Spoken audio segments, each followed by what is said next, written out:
je vous ai expliqué pourquoi moi, je croyais au projet. Mais ça ne veut pas dire que le projet va marcher. Ça, j'en sais rien du tout. Si ça se trouve, ils vont se manger littéralement, d'autant plus que le token va être listé là, en ce moment où le cours est vraiment au plus bas. Donc voilà, il y a plusieurs facteurs qui font qu'on prend des risques lorsqu'on fait des investissements.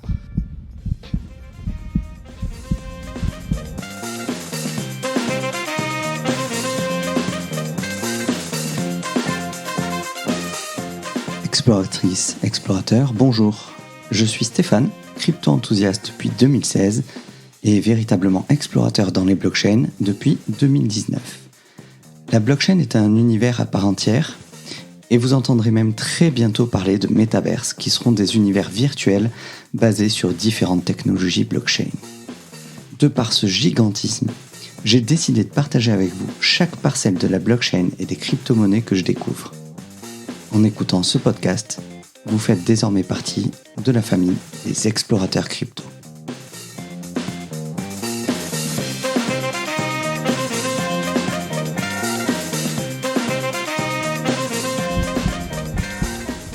Bonjour et bienvenue dans ce nouvel épisode d'Explorateur Crypto, je suis Cryptomédic. Aujourd'hui, on va parler de comment investir dans les crypto-monnaies avec toutes les bases qu'il faut savoir avant d'investir. Donc c'est un cours en priorité réservé aux débutants, mais ce sont des rappels qui seront forcément utiles, même à ceux qui s'y connaissent déjà sur le marché. Pour ceux que ça intéresse d'aller plus loin, je mettrai en description des liens qui sont des liens affiliés. Je vais être là en toute transparence. Alors, ce sont des formations de Moralis Academy, qui est une académie réservée à la blockchain qui a été créée par Ivan Antek. Alors, Moralis Academy, ce sont des cours en anglais. Donc déjà, désolé pour ceux qui sont allergiques à l'anglais, vous ne pourrez pas suivre ces cours. Néanmoins, si vous avez envie de vous lancer à temps plein dans la crypto, comme je l'ai fait, si vous avez envie de lâcher votre job régulier, votre 9-to-5 job, comme disent les Américains, c'est vraiment une académie qui est très très complète. Moi, c'est là-dessus que je me forme depuis 2 ans. C'est vraiment très clair. Le niveau d'anglais reste quand même suffisamment accessible. Il n'y a pas besoin d'être bilingue non plus. Et de toute façon, comme ce sont des vidéos, on peut revenir régulièrement. Vous avez accès à un forum pour pouvoir discuter, échanger avec les autres. Voilà, c'est très très complet. Donc je vous mets les liens en description. Si vous êtes intéressé pour faire de la blockchain votre métier, c'est vraiment une formation que je recommande fortement. Et en plus, en ce moment, alors je ne sais pas jusqu'à quand, mais il y a sur l'abonnement annuel professionnel, il y a 50% de réduction. Moi aujourd'hui, je suis sur l'intermédiaire, le premium, qui est quand même à $77 par mois. Et au final, je paye plus cher que l'abonnement annuel avec moins 50% que je vous propose actuellement. Donc voilà. Tous les détails en descriptif, et si ça vous plaît pas, il n'y a pas de souci. Vous pouvez simplement continuer à écouter cet épisode qui vous en apprendra déjà pas mal. Alors, investir dans la crypto pour la première fois peut poser plusieurs obstacles. Bien que se lancer dans l'inconnu puisse parfois être rentable, ne pas mettre en place une stratégie d'investissement efficace peut être désastreux.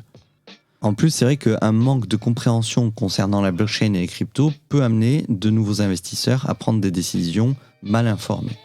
Avant d'investir dans les cryptos pour la première fois, il vaut la peine de considérer quelques principes de base. Par exemple, est-ce que tu t'es déjà arrêté pour te demander qu'est-ce que la crypto-monnaie ? Qu'est-ce que la DeFi ? Qu'est-ce que le Bitcoin ? Comprendre le fonctionnement de ces technologies à un niveau fondamental améliorera considérablement ta capacité à prendre des décisions éclairées quand tu investis. Il y a plusieurs outils qui aident à investir dans les cryptos, notamment des indicateurs de trading, l'analyse on-chain et une bonne compréhension des différentes façons d'acheter, de vendre, d'échanger des cryptos peut t'aider à trouver les tokens ou les coins les plus rentables au meilleur taux. On va commencer avec les bourses de crypto-monnaies. Tu as probablement besoin d'interagir avec un échangeur de crypto quand tu investis dans la crypto. Un échange de crypto, c'est l'endroit où les cryptos sont achetés et vendus. On a alors je vais utiliser le terme anglophone parce que vous entendrez plus souvent parler d'exchange que d'échange ou d'échangeur. Donc un exchange centralisé comme Coinbase et Binance sont souvent le premier endroit où les gens commencent quand ils veulent investir dans la crypto. Parce qu'ils offrent en fait une rampe d'accès au fiat. Les fiat, ce sont les monnaies fiduciaires, l'euro, le dollar, le yen, tout ça. Donc ça signifie que tu peux déposer de l'argent de ton compte bancaire sur un compte crypto pour faire des achats en crypto. La plupart des exchanges centralisés exigent que les utilisateurs téléchargent une forme d'identification avec photo. C'est la pratique Know Your Customer, le KYC, c'est-à-dire la connaissance du client, qui est en fait de la lutte contre le blanchiment d'argent. Mais on a certains tokens qui ne sont disponibles que sur des échanges décentralisés, les DEX. Les DEX, c'est un type d'échange peer-to-peer qui utilise des contrats intelligents, des smart contracts, pour automatiser les conditions d'échange. Donc, au lieu de faire correspondre les investisseurs individuels via un carnet d'ordre, comme sur les échangeurs centralisés, les DEX utilisent des pools de liquidités dans le cadre d'un modèle de teneur de marché automatisé, un AMM. Par exemple, pour interagir avec un DEX comme Uniswap, tu auras besoin de ce qu'on appelle un wallet crypto auto-déposé, qui nous amène à parler des wallets, des portefeuilles de crypto-monnaies. Les exchanges centralisés ont tendance à proposer des crypto-wallets intégrés avec un service de garde qui garantit tes actifs jusqu'à un certain montant. Mais pour interagir avec les échanges décentralisés, avec les DEX, tu auras besoin d'un wallet Web3 non dépositaire. Alors le plus populaire, c'est MetaMask. Et le gros avantage de MetaMask, c'est qu'il fonctionne avec de nombreux réseaux blockchain différents. Mais bien que les wallets de navigateurs comme MetaMask soient incroyablement pratiques, ils ne sont pas toujours les plus fiables, les plus sûrs. En fait, tu peux perdre ou casser ton ordinateur ou quelqu'un peut avoir accès à ton wallet quand tu ne regardes pas. C'est-à-dire que si tu laisses ton ordinateur allumé pendant que ton wallet est connecté, je peux, si je viens derrière dans ton dos, utiliser ton wallet. Les wallets de garde comme ceux proposés par les échanges centralisés peuvent être utiles pour les débutants, mais ils ont un point de défaillance. Si les serveurs de l'exchange centralisé sont en panne, ou s'ils sont piratés, tu ne pourras pas accéder à tes fonds. En plus, les garanties de dépôt, elles ne sont pas illimitées. Donc si tu perds tes fonds, tu ne pourras peut-être pas récupérer l'intégralité de tes investissements si ceux-ci sont vraiment importants. Dans de nombreux cas, le moyen le plus sûr de veiller sur tes investissements, c'est d'utiliser un hardware wallet de stockage à froid hors ligne. La plupart des hardware wallets sont livrés avec une phrase de démarrage qui fait office de mot de passe de récupération. C'est une phrase de 24 mots en général, 24 mots en anglais que tu vas devoir écrire sur un papier. J'en ai déjà parlé précédemment dans d'autres épisodes, mais c'est toujours bon de le rappeler. Ça s'appelle la seed, la graine de ton portefeuille. Et cette liste de 24 mots, à partir du moment où tu la conserves, tu pourras toujours récupérer ton portefeuille, même si tu le perds. Les portefeuilles les plus connus comme ça, ce sont les ledgers. Et donc voilà, c'est sous forme de clé USB un petit peu. Si tu perds l'objet, le portefeuille ledger, tu peux toujours en recréer un nouveau. Tu rachètes un ledger et tu rentres ta recovery phrase et ça te permet de récupérer le portefeuille dans l'état dans lequel il était. Parce que tes cryptos, elles ne sont pas stockées sur le portefeuille en lui-même, sur le ledger. Tes cryptos sont sur la blockchain et le portefeuille sert à y accéder. Donc tant que tu conserves cette phrase de démarrage dans un endroit sûr et que personne d'autre ne le connaît, tu as le contrôle total de tes actifs. Mais être ta propre banque, ça demande de la diligence et un peu de savoir-faire technique aussi. C'est pour ça que de nombreux nouveaux arrivants et investisseurs qui n'ont pas les connaissances techniques préfèrent garder les actifs sous la garde d'un échangeur centralisé comme Binance, Kraken ou Coinbase. Si c'est le cas pour toi, si tu préfères passer par un échangeur centralisé, pense à utiliser l'authentification à 2 facteurs, le 2FA, et plusieurs comptes d'échange pour répartir les risques. Comment fonctionne l'investissement dans les crypto-monnaies ? Comme pour tout type d'investissement, investir dans les cryptos repose sur l'idée d'acheter un actif à un prix bas et de le revendre plus tard à un prix plus élevé pour réaliser un bénéfice, ou acheter bas et vendre haut.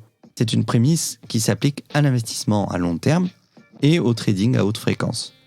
Au final, cet horizon temporel, c'est la base de la plupart des stratégies que va appliquer un individu quand il souhaite investir dans les crypto-monnaies. On va justement parler un petit peu de stratégie d'investissement dans les cryptos. Une stratégie d'investissement décrit le bénéfice souhaité par un investisseur sur un actif avant de le vendre. Une stratégie peut présenter des objectifs de prix, le moment où les objectifs devraient être atteints et le montant du profit à réaliser. On a une caractéristique commune à de nombreuses stratégies de trading de crypto, qui est de prendre des bénéfices en cours de route. Ça permet de s'assurer que tu peux au moins récupérer ton investissement initial. Alors pour choisir la bonne stratégie d'investissement, il faut comprendre ton propre appétit au risque.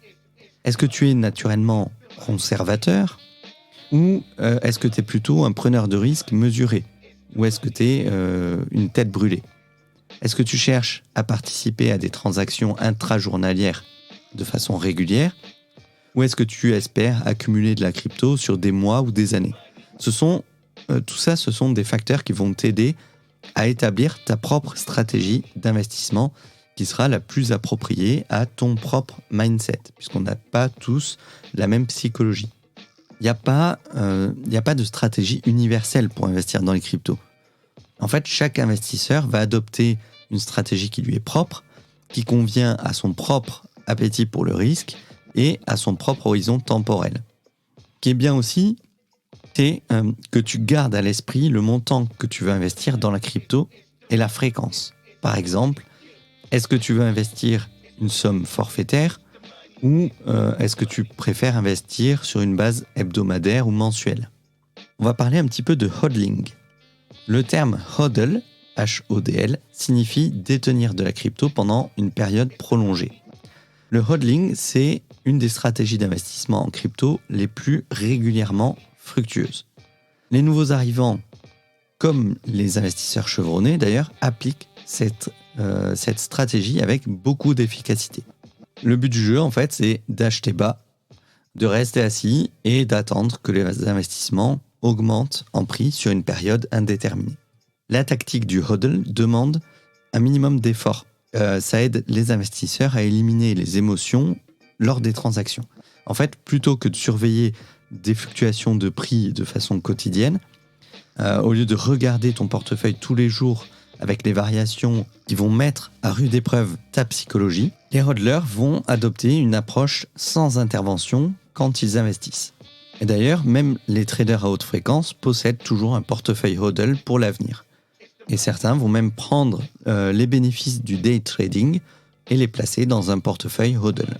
C'est ce que je fais, j'ai un portefeuille que je ne touche pas, sur lequel j'ai marqué Bitcoin 2030, et un autre portefeuille que j'utilise plus pour des investissements plus ou moins risqués sur le plus ou moins court terme.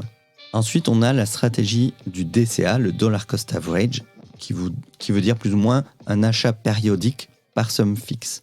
Consiste à allouer une somme de capital chaque jour, semaine ou chaque mois pour constituer périodiquement une position d'investissement. En fait, la plupart des gens n'ont pas d'énormes sommes d'argent en réserve. Quand vous voulez investir, il faut quand même derrière avoir une certaine réserve d'argent en cas de coup dur.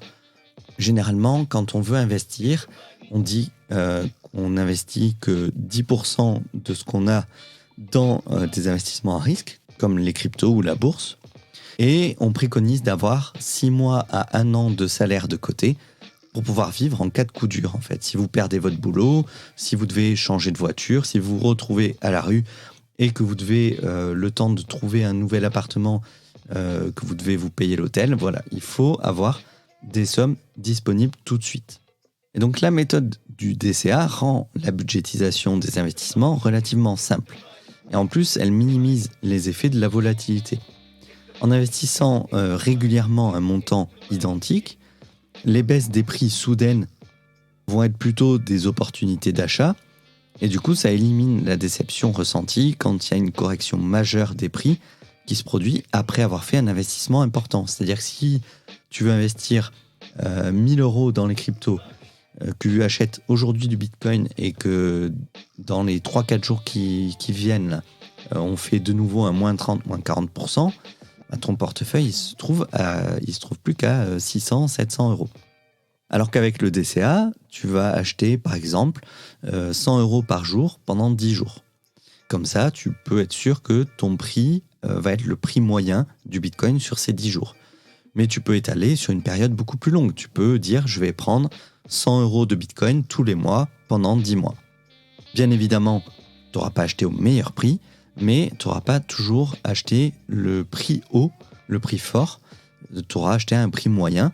Et quand tu vois qu'il y a une baisse beaucoup plus importante du marché, alors tu peux en profiter pour rajouter un petit peu plus pour rabaisser ton prix d'achat moyen. J'avais déjà enregistré un épisode sur le DCA, notamment lorsque j'avais parlé de Stackinsat. Je t'invite à l'écouter. Il faut quand même préciser que faire des dépôts fréquents entraîne bien entendu davantage de frais. Mais des investissements périodiques comme ça, ils ont tendance à compléter l'état d'esprit d'un hodler et peuvent aider à créer un portefeuille plus stable et plus réfléchi. Ensuite, on a la réallocation d'actifs.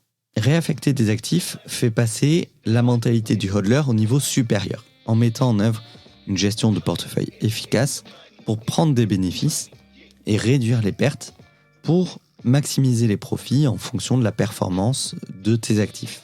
En prenant des bénéfices régulièrement et en réinvestissant les gains, les investisseurs peuvent diversifier leur portefeuille.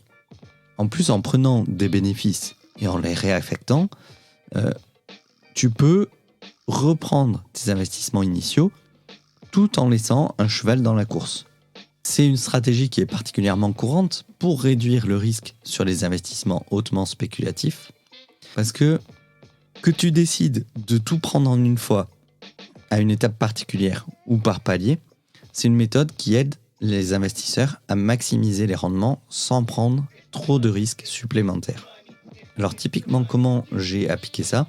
Je m'étais dit au départ, quand je me suis lancé, tout ce que j'investis, dès que je fais un x2, je récupère mes gains. Comme ça, je sécurise la moitié des gains et le reste, je laisse courir et je vais un petit peu faire de la réallocation, racheter, refaire des investissements, certains à risque, certains sur le long terme, certains sur le court terme. Voilà.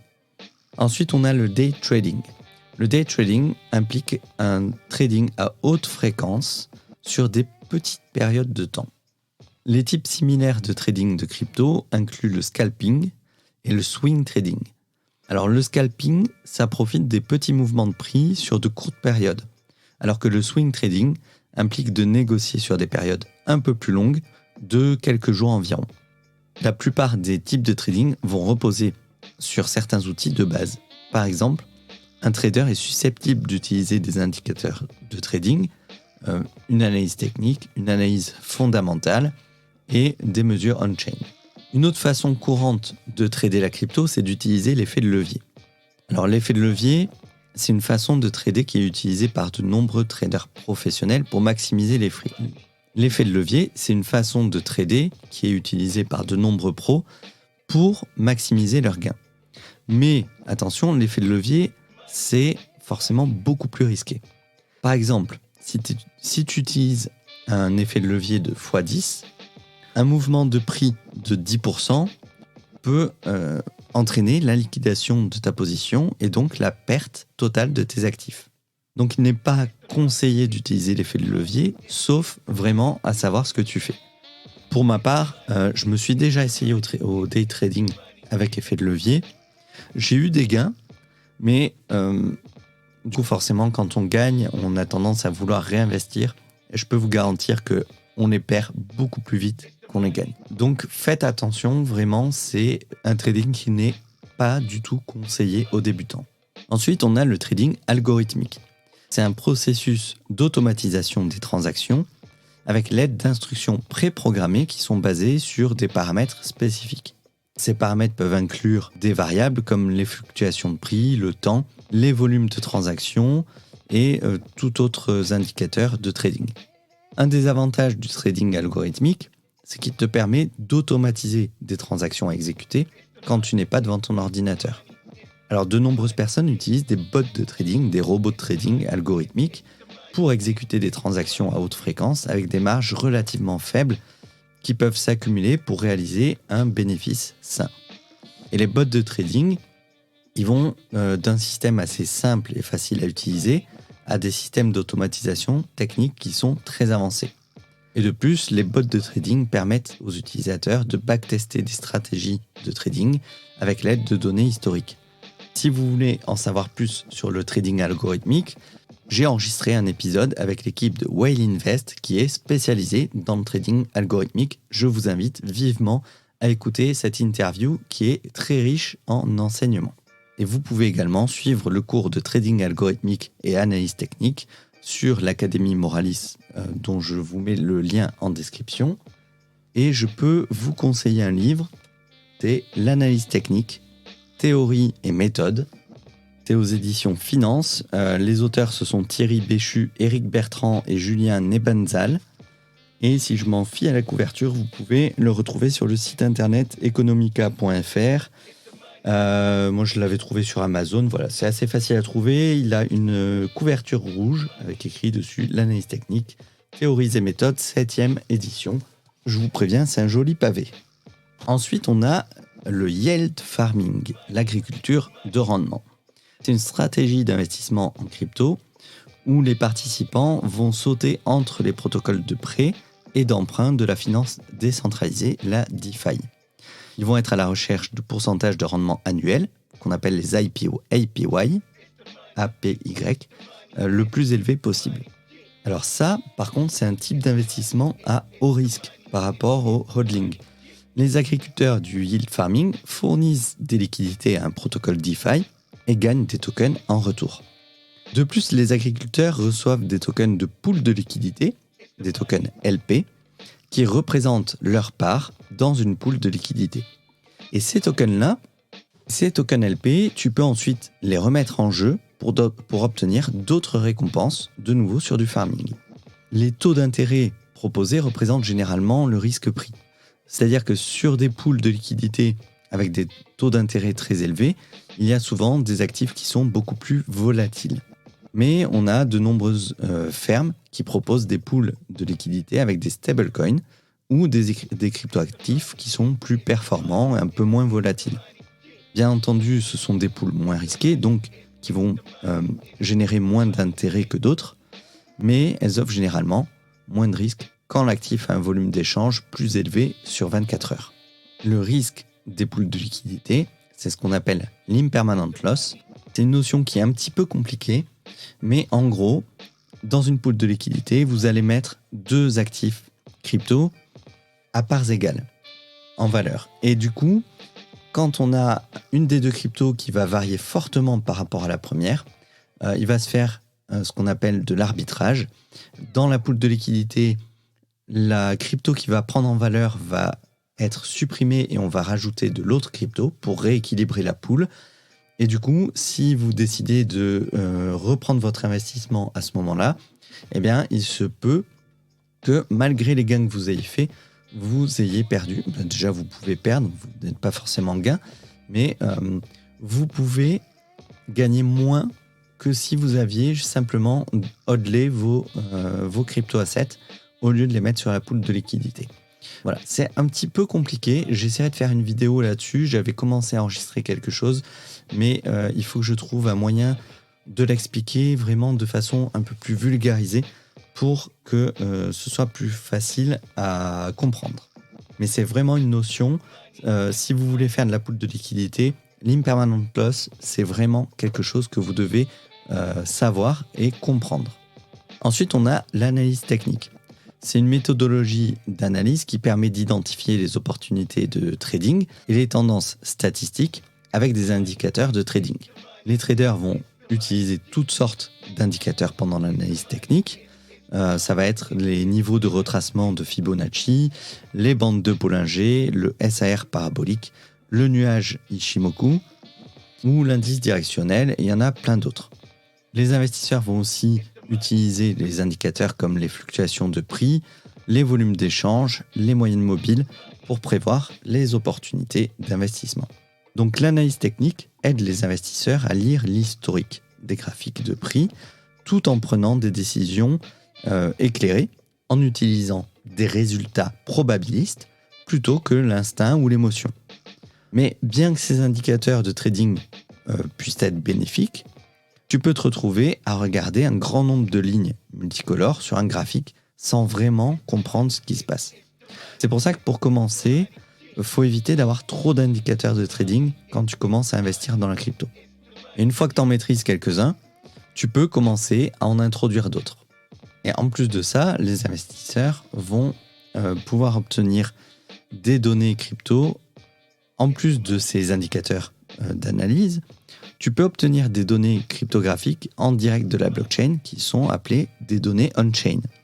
Ce sont des données qui montrent l'activité du réseau et qui peuvent être utiles pour l'analyse on-chain. Alors, les données qu'elles fournissent, ce sont par exemple le nombre d'adresses de wallet uniques, l'encombrement du réseau, les bénéfices et les pertes nettes non réalisées ou les émissions quotidiennes. Ensuite, on a l'analyse fondamentale. C'est une méthodologie d'analyse qui va utiliser des facteurs macroéconomiques pour essayer de prévoir les performances des actifs et aussi les conditions du marché. Alors, contrairement à l'analyse technique, la fondamentale évalue les tendances de marché et les influences externes pour prédire certains mouvements de marché. Par exemple, on peut examiner les marchés financiers traditionnels ou les marchés boursiers pour déterminer un sentiment haussier ou baissier.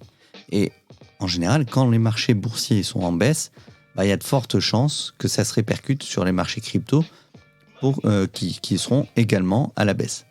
Et de même, quand un grand projet de crypto annonce un énorme partenariat avec une grande entreprise sportive, on peut s'attendre à ce que ce projet soit performant. Les cotations en bourse sont un autre exemple de ce phénomène. Quand un actif crypto est listé sur une bourse importante comme Binance, c'est souvent suivi d'une petite hausse, un pump. Donc même si c'est moins scientifique que l'analyse technique, faut pas rejeter l'un ou l'autre type des analyses. En tant qu'investisseur en crypto, tu dois prendre les deux en compte. Par exemple, tu as peut-être suivi le graphique de la nouvelle crypto la plus tendance du moment en utilisant l'analyse technique. Cette crypto, elle a de grandes chances, elle semble avoir de grandes chances pour faire un to the moon. Mais si ce projet est piraté ou si l'équipe prend du retard, le prix peut s'effondrer de façon inattendue. Donc c'est pour ça qu'une combinaison de l'analyse technique et de l'analyse fondamentale est essentielle. Quelles sont les entreprises qui investissent dans les cryptos ? Investir dans les cryptos, c'est devenu une activité importante. En fait, certaines des plus grandes entreprises du monde investissent dans la crypto et placent ces actifs dans leur bilan. Aujourd'hui, on peut citer Microsoft, Visa, Mastercard, PayPal, Goldman Sachs, bien sûr MicroStrategy, et même Tesla l'avait annoncé il y a maintenant plus d'1 an. L'adoption de la crypto par les entreprises devient difficile à ignorer. Au départ, on avait un manque de compréhension et de connaissance du milieu de la blockchain et des crypto-monnaies qui a créé un obstacle à l'adoption de la crypto par les entreprises. Mais maintenant que de grandes entreprises font désormais tout leur possible pour s'impliquer dans la crypto et la blockchain, bien entendu, elles entraînent d'autres entreprises à leur tour dans leur sillage. Quels sont les risques d'investir dans les crypto-monnaies ? Avant d'investir dans la crypto, je veux que tu saches qu'investir, c'est intrinsèquement risqué, que ce soit dans la crypto ou dans la bourse, quelque investissement que ce soit, ça présente un risque. Et malgré les nombreux avantages, il y a quelques considérations clés à prendre en compte avant de s'engager dans un investissement crypto important. Aujourd'hui, du coup, il n'y a pas de garantie par une institution financière sur les cryptos. D'une manière générale, tu n'as aucune autorité qui est en place pour assurer la sécurité des investisseurs. Et de plus, on en parlait tout à l'heure, les exchanges de crypto peuvent être piratés.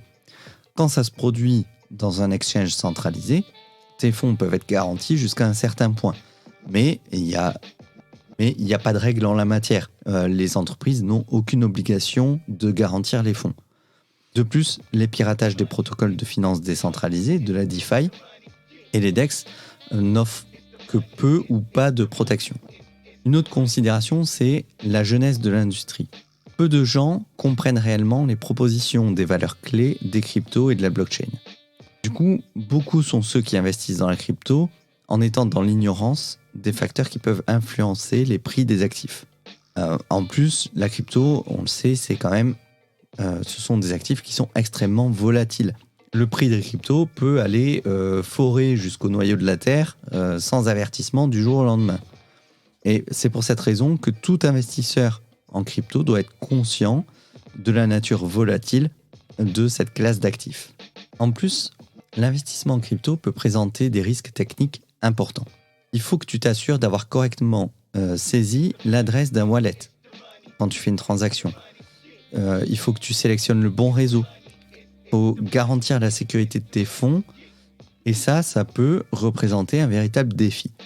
C'est pour ça que les investisseurs doivent toujours faire très attention quand ils vont transférer des actifs ou interagir avec des exchanges de crypto-monnaies. Et enfin, dans les autres risques, on a les fausses opportunités d'investissement. Le blanchiment d'argent, bien sûr, il y en a, malgré tout, même si ça représente quand même beaucoup moins que ce que veulent nous faire croire les médias traditionnels. On a les systèmes de pump and dump, c'est-à-dire quand vous allez voir un prix, une crypto qui va être listée, qui va vraiment exploser très fort au prix au moment où tous les particuliers vont investir dedans. Et d'un seul coup, vous allez voir le cours qui va s'effondrer, c'est-à-dire que les gros portefeuilles, on a des personnes qui détiennent parfois 80% de la crypto en question, et dès qu'ils voient le cours qui explose grâce aux particuliers qui vont en acheter, ces personnes-là vont vendre en masse sur la tête des particuliers.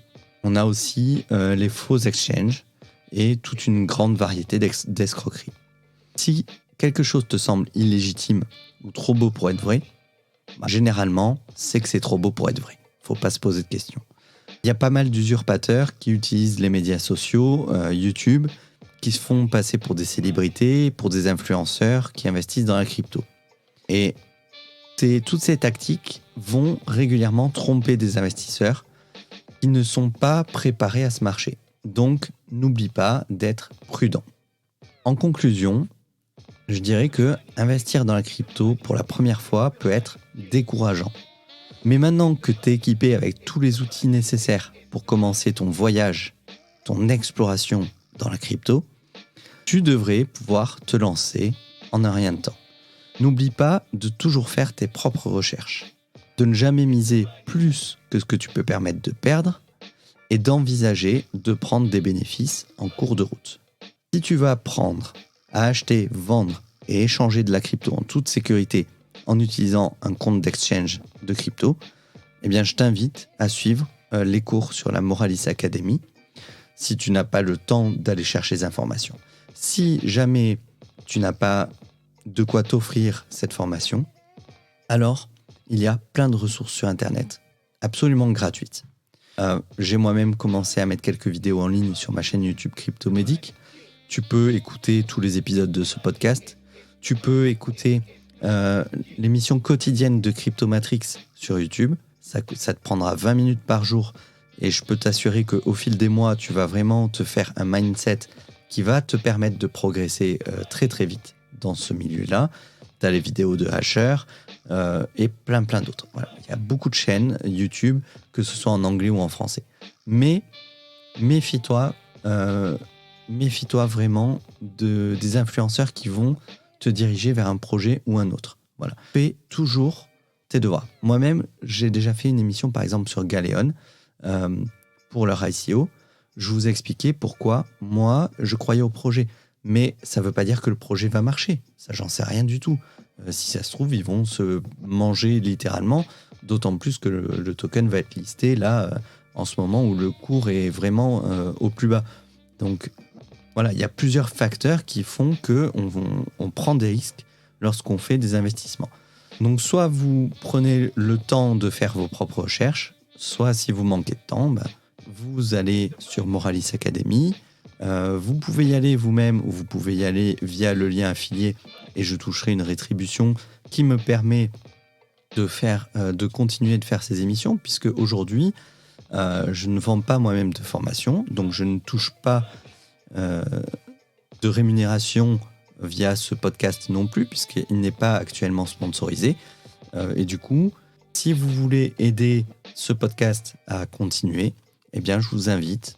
Et vous pouvez aussi utiliser d'autres liens affiliés que je mets toujours en lien dans la description de ces épisodes. J'espère que cet épisode-là vous a plu. C'était un petit peu technique, mais bon, ça reste quand même à la portée des débutants. Ce sont des conseils qu'il est indispensable de connaître lorsque vous voulez vous lancer dans les crypto-monnaies. N'oubliez pas de vous abonner sur mon compte Twitter et Instagram @cryptomédic_. Et vous pouvez également réserver un appel gratuit d'une demi-heure au cours duquel on peut discuter de vos objectifs en tant qu'investisseur et voir ensemble quelle stratégie vous pouvez mettre en place qui sera la plus adaptée en fonction du temps que vous avez de disponible à y accorder. Je vous dis à très bientôt pour un nouvel épisode d'Explorateur Crypto. C'était Cryptomédic. Passez une bonne fin de journée. À bientôt. It's the money, it's the money, it's the money, yeah. It's the money, it's the money, it's the money, yeah.